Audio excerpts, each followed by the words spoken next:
A tropical storm Isaias may return to hurricane strength tonight before making landfall in the Carolinas. Coastal residents are being warned to brace for flooding rains and storm surge.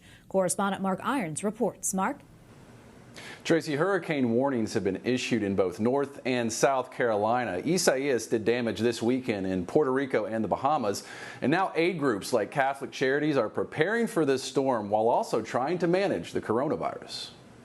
Officials across the southern Atlantic U.S. coast are keeping a close eye on Isaias while dealing with the coronavirus. Florida dealt with questions about possible evacuations. I think you probably won't see a huge number of those up and down the East Coast. And we, in the era of COVID, I think our guidance from the state has been, look, if it's a close call, err on the side of people just hunkering down rather than sending people on the road. Isaias killed 2 people in the Caribbean and inflicted damage to the Bahamas over the weekend.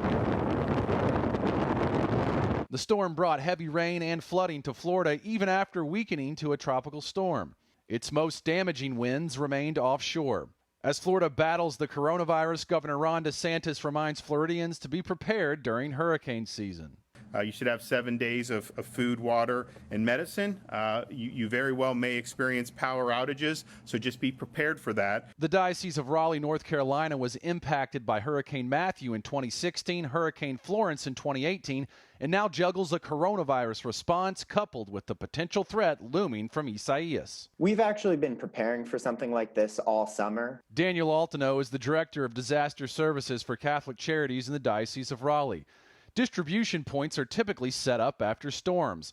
Altano says social distancing will now be factored in if his team has to give out needed goods. Cleaning supplies, non-perishable food and water, and hygiene items to the communities that need them.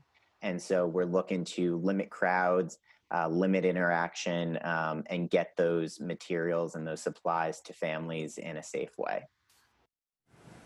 In Charleston, South Carolina, preparations for potential flooding sandbags have been handed out, and a tropical storm warning has been extended northward up the U.S. East Coast all the way to New Hampshire. Tracy?